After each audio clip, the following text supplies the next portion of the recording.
এবারে শীত পরিস্থিতি একদিকে উত্তরের শীতে যেমন বিপর্যস্ত হয়ে উঠেছে জনজীবন, তেমনি ঘন কুয়াশায় অনিরাপদ হয়ে উঠেছে সড়ক মহাসড়ক। দর্শক, উত্তরের শীত পরিস্থিতি সম্পর্কে জানতে দিনাজপুর থেকে আমাদের সাথে যুক্ত হবেন বিপুল সরকার সানি, এবং এরপরে আমরা টাঙ্গাইলে আমাদের সহকর্মী আছে তার কাছে জানবো সে বিষয়ে বিস্তারিত।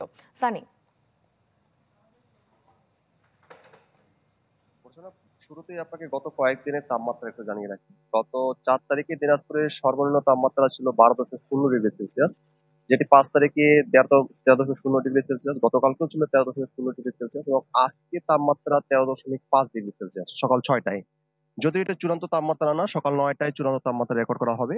তবে আমরা কয়েকদিনে ধরে দেখছি যে তাপমাত্রা কিন্তু কিছুটা বাড়ছে এবং আবহাওয়া অধিদপ্তরের কর্মকর্তারা আমাদেরকে যেটা বলছে যে হিমালয়ের নিকটে কাছাকাছি অবস্থায় রয়েছে একটা জলীয় বাষ্প, একটা বলয়, যেটি কারণে আসলে যে বাতাসটাই হিমেল বাতাস, সেই হিমেল বাতাসে আসার বাধা দিচ্ছে, ফলে এই তাপমাত্রা কিন্তু কিছুটা বাড়ছে। তবে গতকালকে আমাদেরকে আরেকটি আবহাওয়া বার্তা দিয়েছে, সেটি বলছে যে পশ্চিম থেকে পূর্ব দিকে সরে যাচ্ছে সেই বলয়টি, এবং 48 ঘন্টার মধ্যে উত্তরে যে জেলাগুলো রয়েছে বিশেষ করে সীমান্তবর্তী এলাকাগুলোতে বৃষ্টির সম্ভাবনা দেখা যাচ্ছে। এবং 8 তারিখ রাত থেকে তাপমাত্রা এই এলাকায় এবং এই উত্তরের এলাকাগুলোতে হ্রাস পাবে এবং 9 এবং 10 তারিখ থেকে কিছু কিছু স্থানে শৈত্যপ্রবাহ বিরাজ করতে পারে এবং এটি এই যে শীতের যে পরিস্থিতি, এই শীতের পরিস্থিতি আর তীব্রতর করে দিবে, এইটি আমাদেরকে আবহাওয়া অধিদপ্তরের কর্মকর্তারা জানিয়েছে।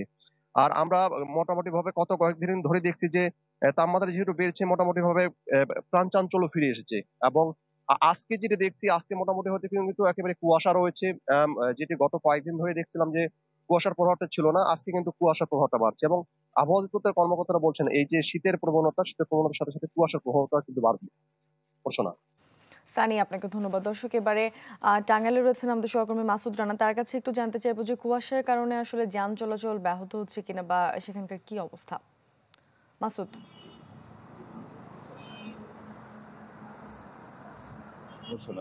আমি এই মুহূর্তে রয়েছি ঢাকার টাঙ্গাইল যমুনা সেতু যে মহাসড়ক, এই মহাসড়কে আশেকপুর বাইপাসের কাছে।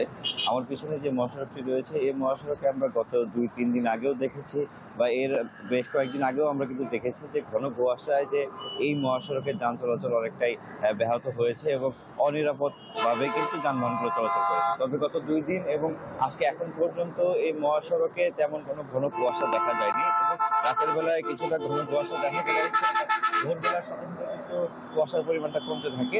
এখন বর্তমানে যে আপনি দেখতে পাচ্ছেন যে মহাসড়কে কিন্তু স্বাভাবিক গতিতেই গাড়ি চলাচল করছে এবং এই মহাসড়কে যান চলাচল স্বাভাবিক রাখতে কিন্তু জেলা পুলিশের পক্ষ থেকে টহল টিম এবং অন্যান্য যে প্রশাসনের পদক্ষেপ সেগুলো নেওয়া হয়েছে বলে জানিয়েছেন জেলা পুলিশ সুপার। এছাড়াও আমরা দেখেছি সকাল থেকে যে এই মহাসড়কে যে অন্যান্য দিনের তুলনায় যে যানবাহনগুলো রয়েছে, বাস, ট্রাক সহ অন্যান্য যে যানবাহনগুলো, সেই যানবাহনগুলো স্বাভাবিকভাবে চলতে শুরু করেছে এবং এখানে যে টাঙ্গাইলের যে সাধারণ মানুষজন রয়েছে, যারা কর্মজীবী রয়েছে, তারা কিন্তু সকালে এখানে মহাসড়কগুলোতে এসে জড়ো হয় এবং তারা কিন্তু তাদের কর্মস্থলে যাবার জন্য যে যানবাহনগুলো, সেই যানবাহনগুলোর মধ্যে তারা কিন্তু যেতে দেখা গেছে। এছাড়া আপনাকে একটু জানিয়ে রাখি যে গত কয়েকদিন আগেও যে ঘন কুয়াশা, এই ঘন কুয়াশায় কিন্তু এই রাতের মতোই দিনের বেলা কিন্তু হেডলাইট জ্বালিয়ে এই যানবাহন চলাচল করতে দেখা গেছে এবং এই যানবাহন চলাচলের কারণে কিন্তু এই টাঙ্গাইলের যে যাত্রী রয়েছে এবং চালক রয়েছে বা উত্তরবঙ্গ সহ ঢাকার বিভিন্ন জেলার যে গাড়ির যে চালক রয়েছে, তারা কিন্তু অনেকটা ভোগান্তির মধ্যে পড়েছেন। এছাড়াও আমি তাদের সাথে কথা বলেছি, তারা জানিয়েছেন যে এই ঘন কুয়াশার কারণে কিন্তু এই মহাসড়কে অনেকটাই দুর্ভোগ পোহাতে হয় তারা সময় মতো তারা কর্মস্থলে বা তাদের যে গন্তব্য, সেই গন্তব্যস্থলে তারা যেতে পারেন না।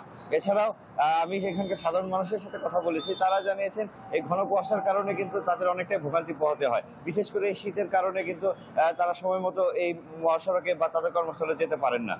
তবে এখন পর্যন্ত এই টাঙ্গাইলের যে মহাসড়কের যে পরিবেশ, এখন ঘন কুয়াশা নেই, তবে কুয়াশাচ্ছন্ন পরিবেশ রয়েছে। মাসুদ, আপনাকে ধন্যবাদ। দর্শক, টাঙ্গাইল এবং দিনাজপুর থেকে আমাদের সহকর্মীরা আমাদের সাথে যুক্ত হয়েছিলেন, জানাচ্ছিলেন শীত পরিস্থিতি নিয়ে। ঢালাইয়ের সেরা প্রিমিয়ার সিমেন্ট।